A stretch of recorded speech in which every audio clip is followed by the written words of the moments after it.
Chapter 9. Tomorrow's a New Day. Luck had a few errands he needed to run by himself. He handed them 3 fat stacks of cash tucked into 3 different envelopes with instructions for each. He also gave them a small white envelope, which was clearly sticking to Vita's fingers, the intensity of the sun causing a healthy sheen of sweat that accidentally smeared the careful lettering that spelled out Suvi. Vita frowned as she noticed and adjusted her hands to the corners of the envelope. She and Faust had direct orders to deliver that packet first, and they were just arriving where they had been instructed. A coffee shop on the bottom of one of the black monoliths. How can anyone think of coffee in this heat? Vita whined as she pulled at the cotton t-shirt she had bought to replace the midriff revealer. Now she almost missed the draft. I bet there are a few iced coffees to choose from, Faust stated positively as he opened the door of Cream de Cup. There was a decent crowd of gossiping women out front and a line to match the inside. Every female had a little fan they kept in front of their mouths. Vita had assumed it was a trend with the heat outside, but now wondered if she had missed a protocol because of the icy looks she received. There were 4 people behind the busy bar, so the line moved quickly. Suvi was Luck's sister, and, from Vita's very biased opinion, she must have been the only worker in the cafe whose skin wasn't as white as the milk she was dumping into the espresso. She topped a cup and placed it on the pickup table, yelling out, "Simone!" "We can just give her the envelope when we get our drinks," Faust stated, like it couldn't have been any easier. They took the last step forward to the ordering counter and were greeted by a bouncy blonde woman whose name was easily legible from a short distance. "What you like?" Daisy asked. "2 of your largest iced coffees with cream, please." The woman nodded at Faust's order and placed it in the receiving unit. "Would you like to add anything else?" she asked, blinking incessantly. "No, that would do it for the drink order. I do wonder if you could point me in the direction of Suvi? I ran into one of her friends, and he asked me to leave her a note," Faust lied as instructed. "Aw, how sweet," the woman cooed, then pointed to the skinny young lady who looked as though she may have been related to Luck.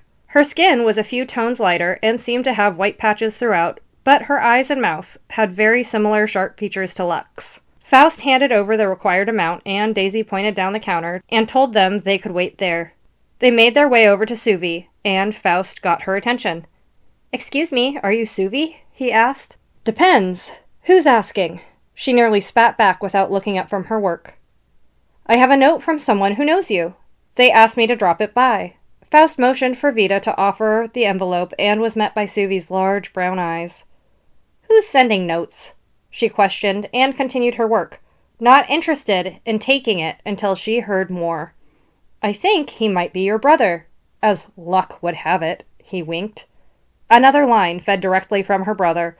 Luck had not wanted his name used in idle conversation in case someone was listening. Suvi apparently got the joke and rolled her eyes. "What trouble is he getting into now?" she asked and finished pouring the beverage she was working on. "Daisy, I'm going to take my break now. Ye?" Daisy looked down the short line of people. It had dwindled down from moments before. "Sounds like a good plan," she nodded back with a smile, after handing the coffee over to her coworker, who called out a name. Suvi kneaded the area between her eyebrows like she had a headache. She took the envelope with one of her clawed, manicured hands and motioned for the 2 of them to sit down at the table with her. Vita had to pull her eyes away, noticing the whiter patches of vitiligo that had crawled up Suvi's arm. "Are we supposed to stay as she reads it?" Vita asked Faust, as the barista at the end called out their names and held out their drinks. "We weren't told not to," Faust said, as he led the way to sit with Suvi. Vita sighed, not wanting to engage with any more people than necessary here. Suvi was halfway through the note by the time they sat down. "This," she said, dramatically gesturing towards the note, "was not what I expected at all." She looked at the 2 of them in disbelief. They exchanged uncomfortable glances, not knowing how to read her. "To be fair," Faust intoned, "we have not read the letter and have known the writer for less than 24 hours. We have no idea what you're talking about." He shrugged, and Suvi laughed. "You're all getting out of here tomorrow?" Suvi asked, a smile still entertaining her lips. They both nodded. "There is some business that we need to attend to elsewhere. We need a certain skill, and we found it here. As luck would have it," Vita said, using the same line that Faust had. She struggled to keep her eyes from giving a huge sarcastic roll. but did dig her elbow into his side playfully. "Daisy!" Suvi called out. "What's up?" Daisy replied, with an apologetic smile to the customer she was halfway through talking with. "I quit," Suvi stated, then stood up and laughed hard. "What? No, Daisy smiled at her customer, frowned for a quick second, then decided that she needed to finish the transaction. In that time, Suvi had motioned for them to follow her out the door, and they did. As soon as they hit the street, Suvi had her own fan out and was talking from behind it. "My brother is leaving me Havixton." "Congratulations," Faust said. "I hope it does well for you. He also wants me to meet him. Once we were close, but we have more than a little catching up to do, and a small amount of time in which to do it." Suvi breathed, the smile never leaving her face as they marched down the side of the road. Faust stopped them as they got to an intersection. He pulled out one of the 2 errand packets that had a list of needed items handwritten across the top. There was the names of the stores scribbled at the very bottom, so they knew where to get the supplies. Suvi peered at that list and made a ch sound with her teeth. "He is sending you to the wrong places to get those items," she said, like she was in on some big secret they didn't know. "He must be getting out of touch." "Do you think he could have his reasons for sending us to these stores?" Faust asked, looking from the directions to a nearby directory to Suvi, who had her arms crossed in a very defensive manner. She looked him up and down. Faust didn't know what he had done to cause offense, but he had clearly stepped on a toe.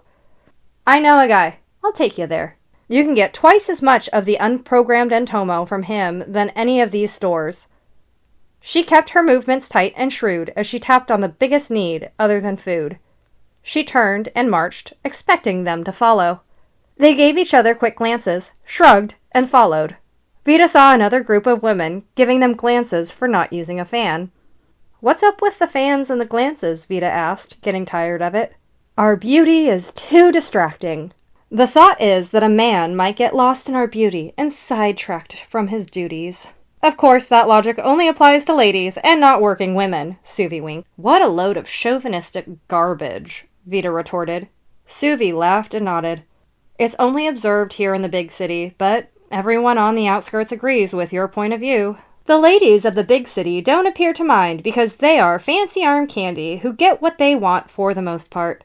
I think that's the only reason it continues. They don't have any struggles and don't want to know what a life with struggles is like."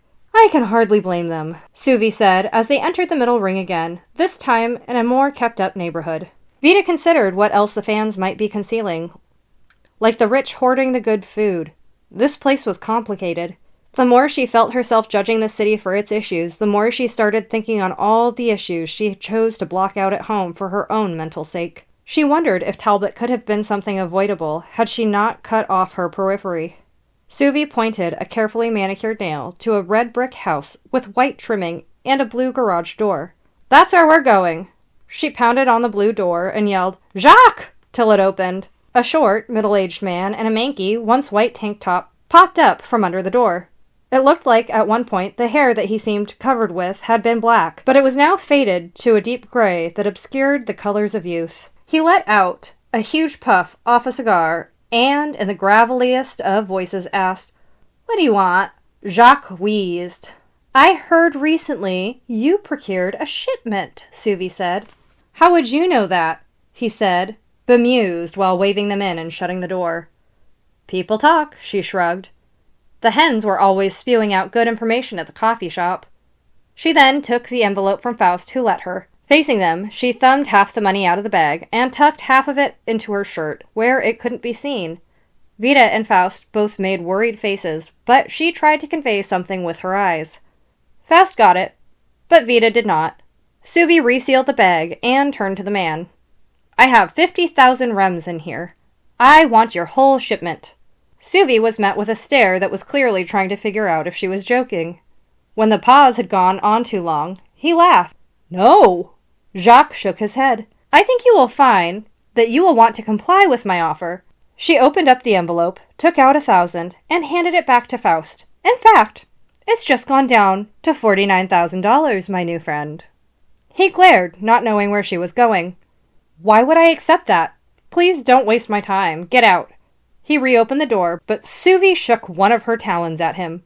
No, sir, you might want to listen to me for a moment, because I work in the inner city and hear things, and I don't like the way you operate.